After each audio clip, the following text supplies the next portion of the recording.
So please welcome Elizabeth. She's going to talk about password management.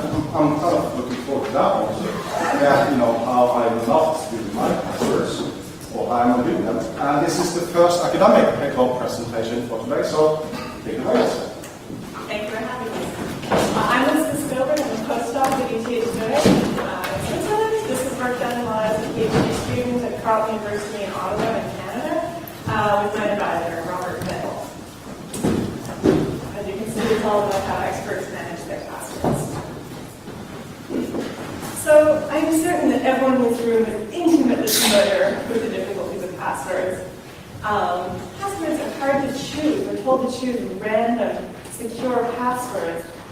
This is really, really hard to pick. If we do manage to pick them, those are really hard to remember. And then finally, it's really difficult to keep track of having large numbers of accounts, correspondingly large numbers of passwords that go with them.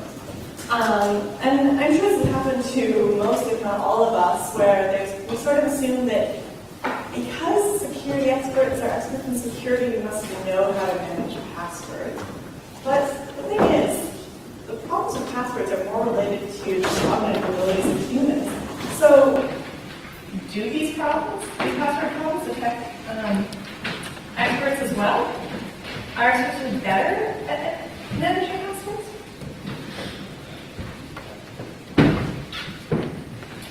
So, the research question in this work was, how do experts cope with the task of password management? And the goal, we conducted a series of interviews, and the goal of our interviews was to better understand the practices of computer security experts around passwords. Do experts rely on similar coping strategies? What kind of tools, what kind of techniques do experts use for password management? What makes experts different from non-experts? And what can we learn from the practice of experts to inform what we tell non-experts? This is follow-up work to an earlier interview study I did where I explicitly focused on non-experts. So throughout my talk, I'm going to do a bit of comparing and contrasting with that earlier work. What do we already know about coping strategies? We know that many users reuse passwords. This is a simple strategy, it's intuitive, and it scales beautifully. There's obvious security vulnerabilities. I can't think of a password study that does not cover this. In 2014, Das et al. Looked at data sets and tracked user IDs between them and found that something like 43% of passwords were reused between multiple websites. So this is obviously not anecdotal. People are doing this a lot. Another thing that people do to cope with the difficulties of passwords is to write them down. And we could probably debate the security vulnerabilities of doing this. But one thing that's clearly going wrong is that many end users particularly are not adequately protecting their recorded password lists. A 2011 study found that people are 18 times more likely to write down unique passwords than passwords they've reused. This is obviously a strategy that's being used for some different passwords.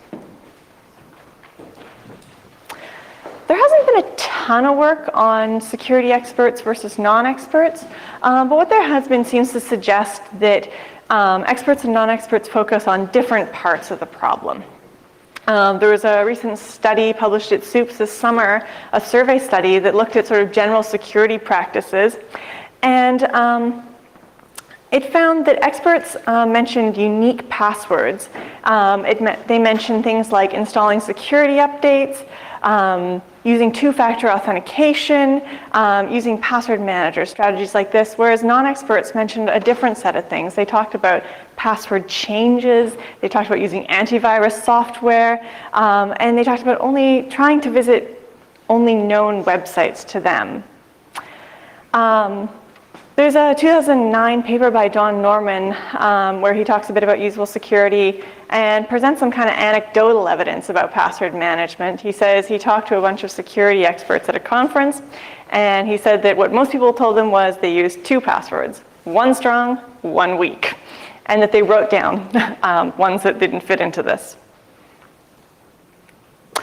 So in our study, we wanted to do a kind of principled examination of what expert users do. So we conducted semi-structured interviews with computer security experts. Each of them lasted about 30 minutes, and we audio recorded them so that we could later take notes and transcribe quotes from them. We recruited 15 participants. Defining expertise is a little bit iffy, so we decided to go for a really safe approach. We recruited people from security groups at my current university. There are 3 of them, as well as some practitioners from industry. Out of these 15 people, 13 of them had graduate degrees in computer security, and I believe that the number is now increased to 14. All of them were employed as researchers or practitioners in information security. Maybe roughly in line with the distribution in this room, 13 of our participants were male, 2 were female, and they were probably on the kind of young side. The median age in our interviews was 29. Our interview asked a bunch of questions about how people manage their passwords. We specifically did not ask people what their passwords were. We were very clear about this to people, not that people wanted to share their passwords, particularly experts. So we asked more about how, what you do. We asked about how many passwords do you have. We asked how many accounts do you have. We tried to encourage people to really think about their answers. So for instance, in the question about how many accounts do you have, we broke it down into almost 20 categories.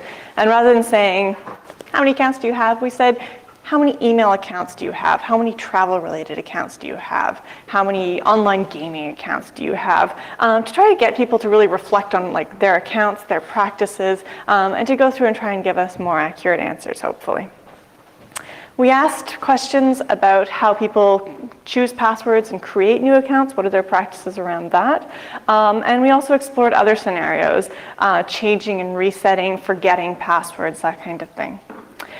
And so this yielded us 2 data sets. One was a sort of quantitative set of descriptive responses, the sort of numbers that people gave us to these questions. How many passwords do you have? How many passwords do you reuse, etc.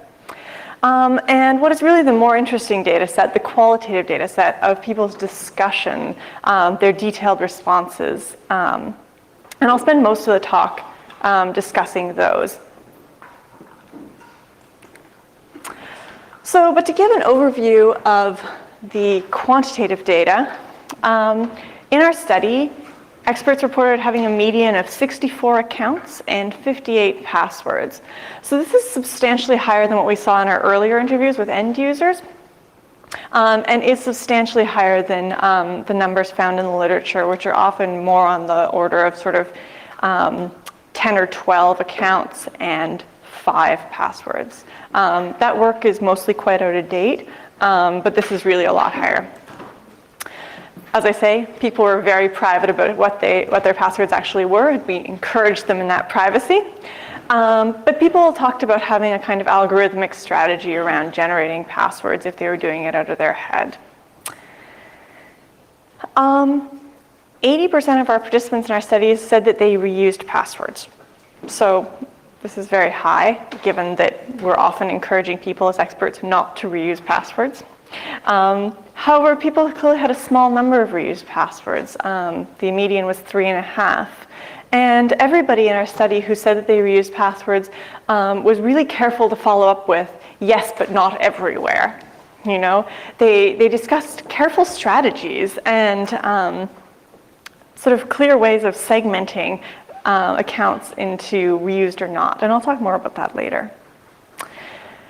Again, 80% of our participants said that they used a password manager, and I'm defining manager very broadly here. I'm including passwords saved in browser managers here.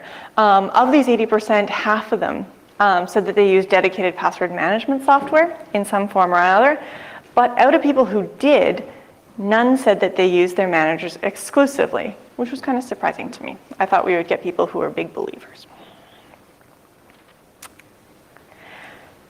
And so as I was saying, there's the numbers from people's responses, but really what was most interesting was the way they talked about it, the detailed descriptions of their password management strategies.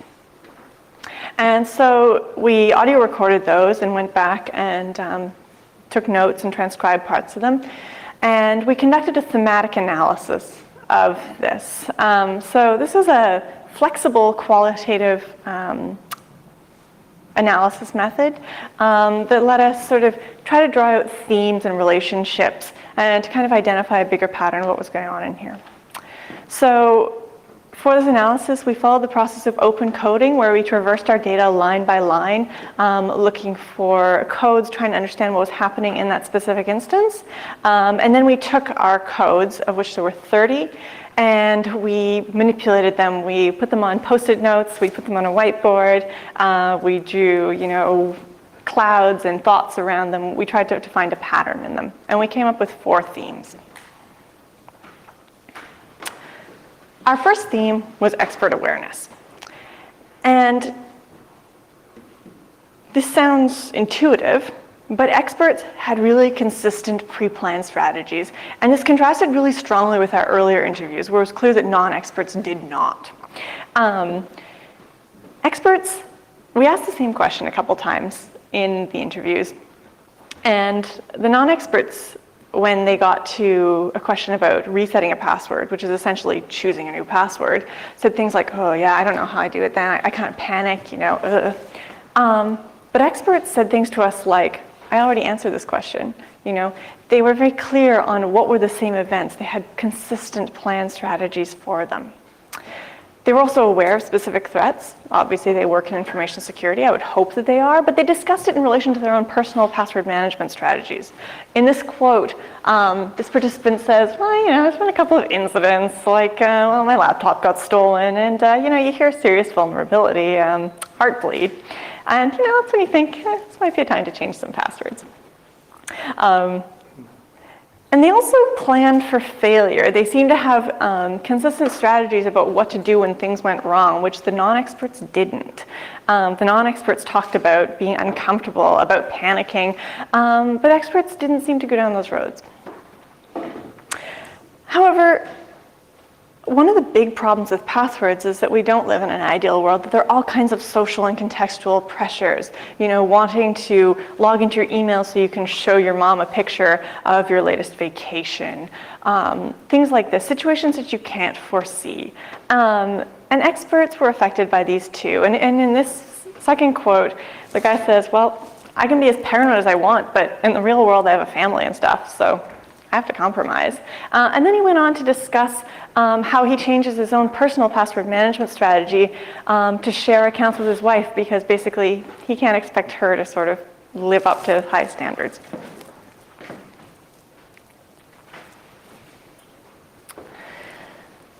Another theme that came up was a combination of strategies. As I said earlier, 80% of people use some kind of password manager, 40% of people use dedicated password management software.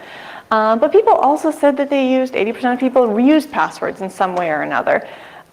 And I was surprised by this. I thought that people would be sort of true believers in one strategy, but it seemed that most people used a combination of strategies.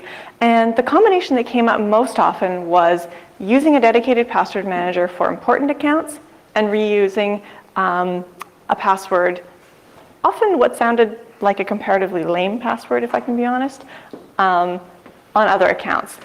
In this quote, this participant describes why he doesn't put everything in his password manager. He starts out by saying, it's kind of inconvenient. But when it comes down to it, he says, there's an investment to store in the password manager. And also, he doesn't kind of want to get his password manager dirty with all of his low importance accounts. That he prefers to have a kind of throwaway password that he reuses on things he doesn't care about. But he likes to keep his password manager nice. It's for important accounts.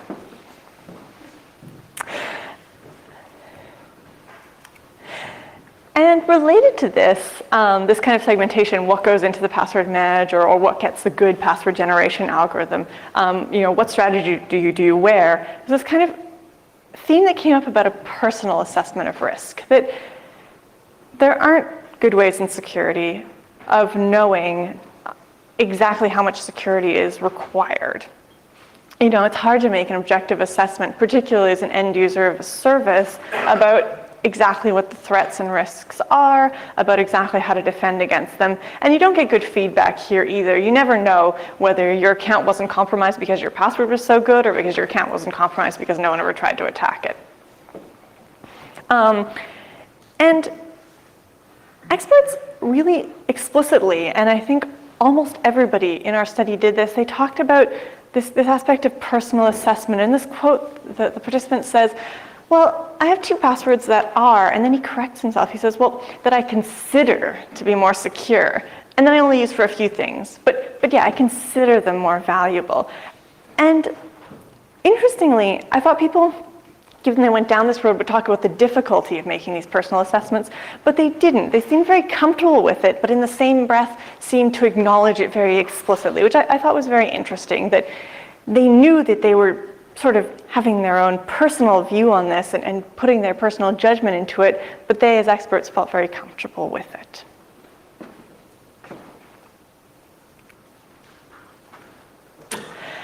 But as we could probably have guessed, experts make mistakes too, that usability problems lead experts to have problems.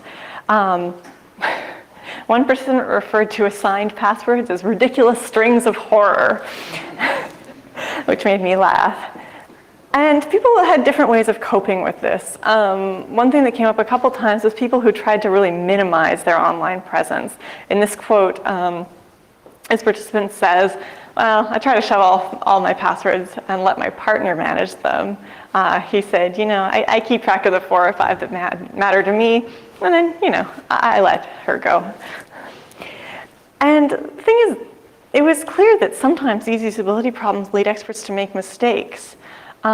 We had more than one participant tell us that they picked passwords by using dictionary words from their native language, and this is a fallacy. It's no harder to search dictionaries in other languages than English, even if we primarily work in English. The other thing that people talked about doing was guessing repeatedly at their passwords. And these things are hard to avoid. That the passwords are really awkward. I think we all know this, that there's nothing fun about passwords. They're difficult. So, experts versus non-experts. I was really surprised when I did these interviews. I thought that experts would look dramatically different than the non-experts we had earlier interviewed. And when I went and I conducted these interviews, my first thought was, oh my God, they're exactly the same. I was quite surprised by this. I was shocked. This sort of segmentation using old passwords. In both of our sets of interviews, people talked about having had their passwords for a long time. I laughed when our previous speaker said that he didn't know what his first password is, because my interviews would lead me to believe that most people are still using their first password in some form or another. Maybe it's been kind of manipulated or changed over the years, that people talked about passwords, both experts and non-experts, going back a long way. It's like this kind of emotional attachment to those passwords. And they're still using them on low importance accounts. But for high importance accounts, the experts were using password managers. They were using the generation function within password managers, but they were very clear that they weren't doing this everywhere. This was not like their password strategy. This was their important password strategy. And interestingly, we saw non-experts trying to do the same thing, but non-experts seemed not to do it as effectively.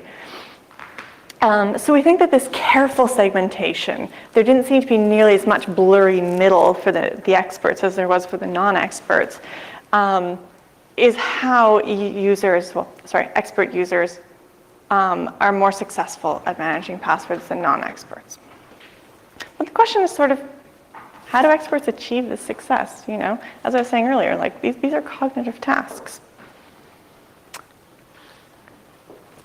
And what makes an expert an expert? We were careful to choose people who had high knowledge of the domain, but if you look at the literature around expertise, it's usually defined as having high knowledge and high success. And it's usually talked about in things like tennis.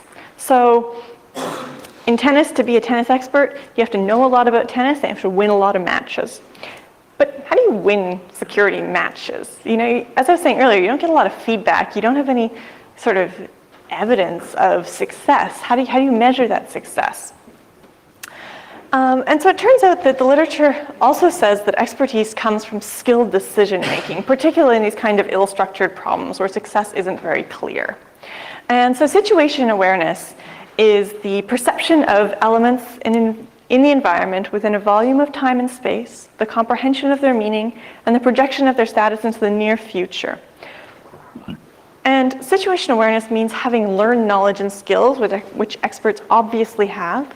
It means having schemas for prototypical situations, understanding what these prototypical situations are going to be. And it was clear in our interviews that people did. They'd really thought through the idea that they were going to have to reset forgotten passwords, that there were going to be situations where incidents came up, and they knew what they did.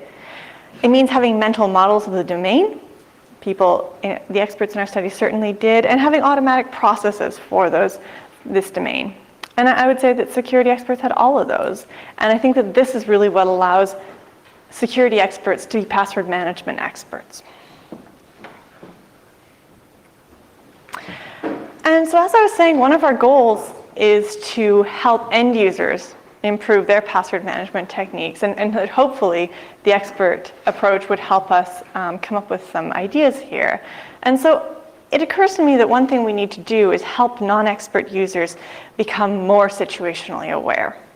And I have a couple of ideas about how we can do this. I think that making a little bit more information available would be very helpful to end users. We had multiple people, both experts and non, tell us about the frustration of thinking up a good password, memorizing it, typing it in, and having it rejected by the password policy. There's no reason not to have those rules on the front page, that we're not winning a lot of security by obscuring them, and we're causing a lot of usability problems.